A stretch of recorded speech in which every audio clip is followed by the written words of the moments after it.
Hey, what's up guys, and today I'm going to be showing you how to fix a PS4 controller with messed up buttons or messed up analog sticks without taking it apart. This should work for about 50% of you guys. So the first thing you're going to want to do is wiggle the analog sticks and pull them up and wiggle them and push them down really hard and wiggle them. Do that for about 20 seconds. And for the buttons, you're gonna want to spam them for about 20 to 30 seconds. And what that's gonna do is loosen up any debris that you can have under there.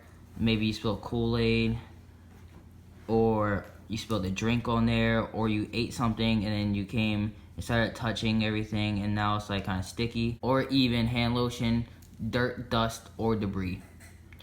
And if that doesn't work, try it 2 to 3 more times.